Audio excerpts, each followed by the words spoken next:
এর মধ্যে আপনারা জানেন আমাদের বাংলাদেশের মাননীয় প্রধান বিচারপতি সাহেব আমাদের মধ্যে হাজির রয়েছেন। আব্দুল মাননীয় বিচারপতিরাও হাজির হয়েছিল, বিচারপতি এসেছে, এসেছে। আমি আবার বলছি, গতকাল দুজন আমাদের বন্ধুরা আমরা হারিয়েছি। দুজনেই গতকাল কোর্টে আসছিলেন, মামলা করছেন দুজনেই মোটামুটি সুস্থ ছিলেন।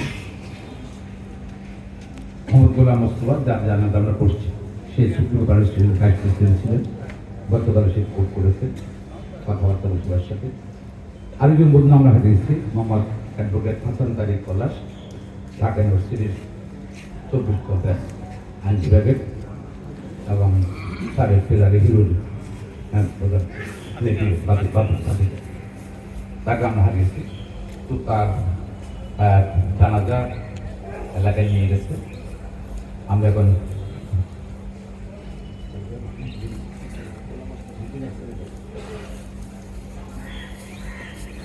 আমি সংক্ষেপে আমাদের প্রিয় বন্ধু মোহাম্মদ গোলাম মোস্তফার সংক্ষেপে জীব ব্যক্তিত্ব করছি। তিনি 29/7/1958 সালে সিরাজগঞ্জ জেলায় সম্ভ্রান্ত মুসলিম পরিবারে জন্মগ্রহণ করেন। পিতা মৃত মমতাজ সরকার গতকাল 20 আগস্ট 2024 তারিখে রোজ মঙ্গলবার সন্ধ্যা 7:30 ঘটিকার সময় শেষ নিঃশ্বাস ত্যাগ করেন। হঠাৎ করে তার মৃত্যু সম্ভবত। তিনি 1974 সালে কন্দাই কোয়াড হাই স্কুল থেকে এসেছি, 76 সালে রাজশাহী সিটি কলেজ থেকে এসেছি, 1981 সালে রাজশাহী বিশ্ববিদ্যালয় থেকে এলএলবি ডিগ্রি লাভ করেন এবং 1928-2030 সালে আইনজীবী হিসাবে কার্যরত হওয়ার পর সিরাজগঞ্জ জেলা বারে যোগদান করে তার আইন পেশার সূত্রপাত করেন। 1992 সালে বগুড়া জেলা বারে আইন পেশা আবার শুরু করেন। 12/8/95 তারিখে হাইকোর্ট বিভাগে আমাদের বরং গোলাম মোস্তফা প্র্যাকটিসিং মুক্তি লাভ করেন। 8/7/96 তারিখে বাংলাদেশ সুপ্রিম কোর্ট আইনজীবী সমিতির সদস্য লাভ করেন। তিনি 20/12/2015 সালে বাংলাদেশ সুপ্রিম কোর্টের আপিল বিভাগে তাদের উত্তর সুনামের সহিত নিয়মিত মামলা প্রচার করছেন। তিনি বাংলাদেশ সুপ্রিম কোর্ট আইনজীবী সমিতির 2018 এবং 19 সালে সহসভাপতি নির্বাচিত হয়ে দায়িত্ব পালন করেছেন। সে সময় আমি বাংলাদেশের সাধারণ সম্পাদকের দায়িত্ব পালন করেছিলাম। আমাদের সহকর্মী ছিলেন, একসঙ্গে কাজ করার সুযোগ করেছিলাম। অত্যন্ত অনেস্ট। তিনি একজন সৎ, নীতিবান, সদারোগী এবং সহজ সরল মানুষ ছিলেন। অত্যন্ত গুড টেম্পারমেন্ট ছিল তার, আন্নাদের মানুষ ছিলেন। মৃত্যুবেলা তার ছেলে এস.এম. ইমামুল মুশফিকুর দল, সে সুপ্রিম কোর্ট আইনজীবী সমিতির একজন নির্বাহী সদস্য, পাশে দাঁড়িয়ে আছে, তাকে রেখে গেছেন। আর তার মেয়ে নামে একজন মোস্তফা, সে মেডিকেল ডাক্তার প্র্যাকটিস করছে। তিন স্ত্রী, এক ছেলে এক মেয়ে, পুত্রবধূ, নাতি সব আত্মীয় স্বজন অসংখ্য গুরু হয়ে আমাদের রেখে যায়। বাংলাদেশ সুপ্রিম আইনজীবী সমিতি জনাব মোহাম্মদ গোলাম মোস্তফা সাহেবের মৃত্যুতে ভবিষ্যৎ প্রকাশ করছে, তার বিধি আত্মার মাগফিরাত কামনা করছে, সব সত্য পরিবারের প্রতি গভীর সমবেদনা জানাচ্ছে।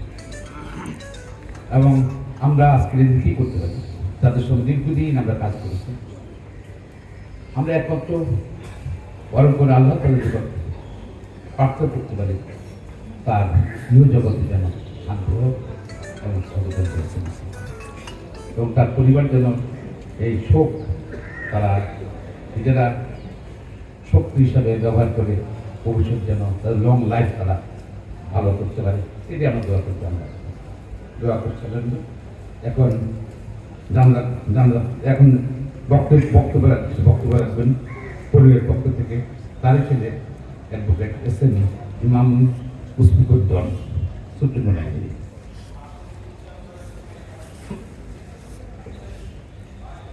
বিসমিল্লাহির রহমানির রহিম।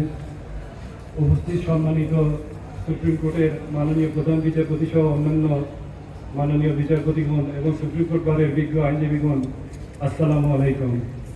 আমার শ্রদ্ধেয় পিতা, আমার এই আইন অঙ্গনে আমার সিনিয়র এবং সুপ্রিম কোর্ট বারের সাবেক senior vice president Mohammad Golam Mustafa সাহেব গতকাল সন্ধ্যা 7:30টায় ইন্তেকাল করেছেন।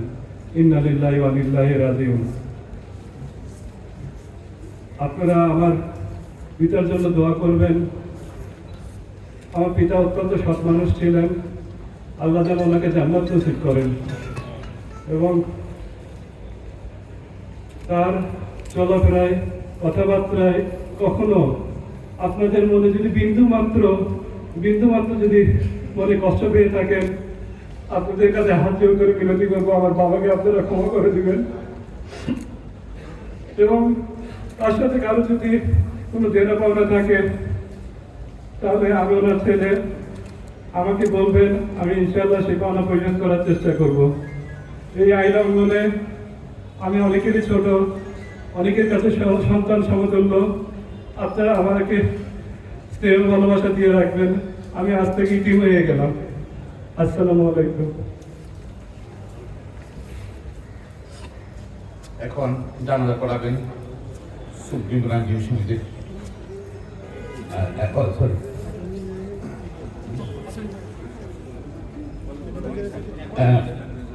আমাদের ইন্ডিয়া ট্রেনার যারা মোহাম্মদ আসল হিসাবে দুইটা কথা বলবো।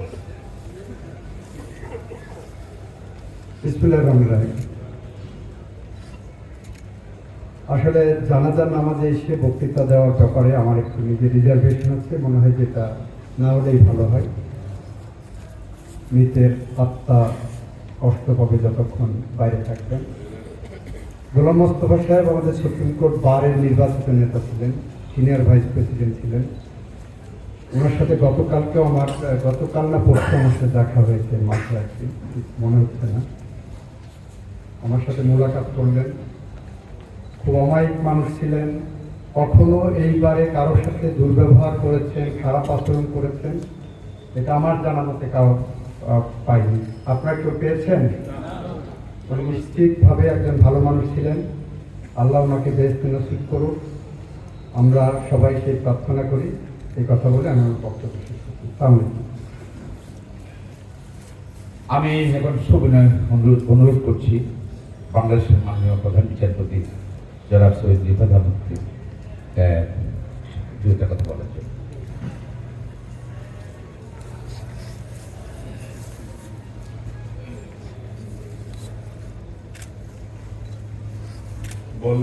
বলবার কিছুই নেই, বেশি কিছু নেই, কিন্তু আমরা সকলে এখন জাতির এক ক্রান্তি লগ্নে এখানে দাঁড়িয়ে আছি এবং জনাব মোহাম্মদ গোলাম মুস্তফার প্রয়াণ এই আইন অঙ্গনের জন্য তো অপূরণীয় ক্ষতি, কিন্তু আমার মনে হয় আমাদের সমাজ দেশের জন্য এক অপূরণীয় ক্ষতি হয়ে গেল। তার বিধির আত্মার মাত্রায় কামনা করছি এবং তার সব সন্তপ্ত পরিবার, তার ছেলে জন্য আমাদের অনেক সমবেদনা জ্ঞাপন করছি।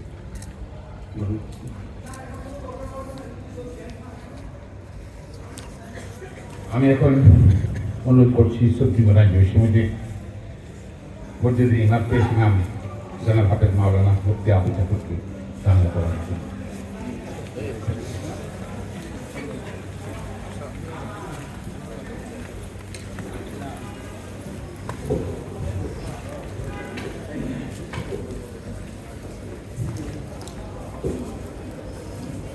আমরা এখানে সকলে জানাজা করার নিয়তে এসেছি, মূলত এটাই নিয়ম। তারপরে যদি আমরা নিয়ম করতে চাই এইভাবে নিয়ম করতে পারি। জানাজা সদেক ভাইয়ের নামাজ 4 তাকবীর শহীদ কেবলামুখ হয়ে আদায় করছি। জানাজার মধ্যে 4টা তাকবীর, 4 তাকবীর আমরা দেব। আল্লাহু আকবার।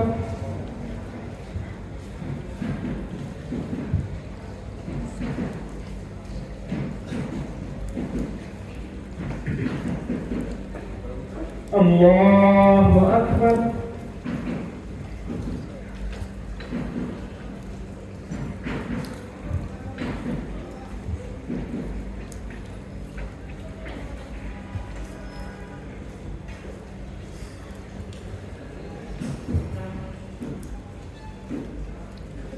আল্লাহু আকবার।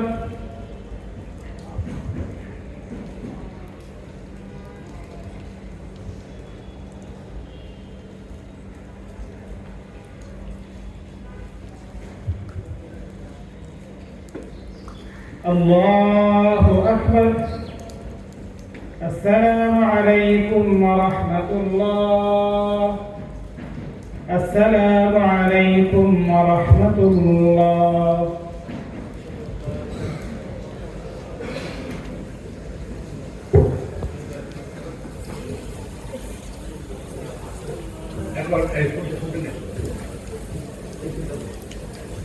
এখন গৌরবের প্রতি শ্রদ্ধা জ্ঞাপন করবেন বাংলাদেশের মাননীয় প্রধান বিচারপতি জনাব সৈয়দ মোহাম্মদ আহমেদ অ্যাপ্লিকেশনের নামে বিজয় প্রতিদান এক্সিবিশনের মাননীয় বিচারপতি।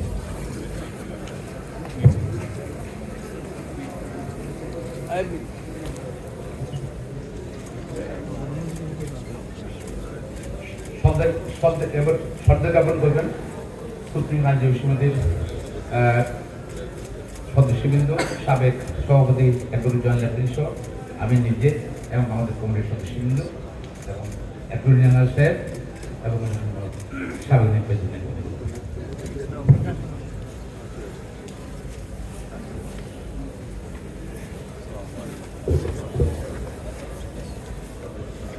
সাবেক সম্পাদক বদরুল্লাহ বাদল সাহেব আছে, মমদুল মেহদি সাহেব আছে, সবাই আসার জন্য চালান।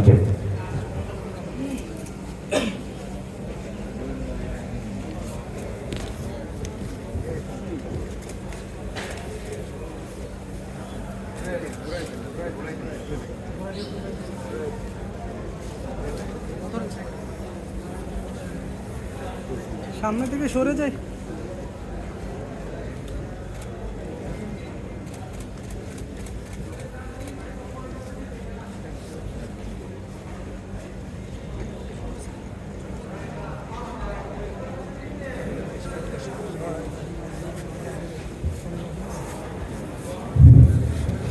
শাহাদাত পড়ি কলেমায়ে শাহাদাত আশহাদু আল্লা ইলাহা ইল্লাল্লাহু ওয়াহদাহু লা শারীকা লাহু ওয়া আশহাদু আন্না মুহাম্মাদান আবদুহু ওয়া রাসূলুহু। কলেমায়ে শাহাদাত আশহাদু আল্লা ইলাহা ইল্লাল্লাহু ওয়াহদাহু লা শারীকা লাহু ওয়া আশহাদু আন্না মুহাম্মাদান আবদুহু ওয়া রাসূলুহু। সবাই কলেমা পড়ি কলেমায়ে শাহাদাত আশহাদু আল্লা ইলাহা ইল্লাল্লাহু ওয়াহদাহু লা শারীকা লাহু ওয়া আশহাদু আন্না মুহাম্মাদান আবদুহু ওয়া রাসূলুহু। কলেমায়ে শাহাদাত আশহাদু আল্লা ইলাহা ইল্লাল্লাহু ওয়াহদাহু লা শারীকা লাহু ওয়া আশহাদু আন্না মুহাম্মাদান আবদুহু ওয়া রাসূলুহু। কুল্লু নাফসিন যায়কাতুল মউত, আসলে সবাইকে মৃত্যুর স্বাদ গ্রহণ করতে হবে। আমরা মৃত্যুর আত্মার শান্তির জন্য আমরা সবাই কলেমা শাহাদাত পড়ি। কলেমায়ে শাহাদাত আশহাদু আল্লা ইলাহা ইল্লাল্লাহু ওয়াহদাহু লা শারীকা লাহু ওয়া আশহাদু আন্না মুহাম্মাদান আবদুহু ওয়া রাসূলুহু। কলেমায়ে শাহাদাত আশহাদু আল্লা ইলাহা ইল্লাল্লাহু ওয়াহদাহু লা শারীকা লাহু ওয়া আশহাদু আন্না মুহাম্মাদান আবদুহু ওয়া রাসূলুহু। কলেমায়ে শাহাদাত আশহাদু আল্লা ইলাহা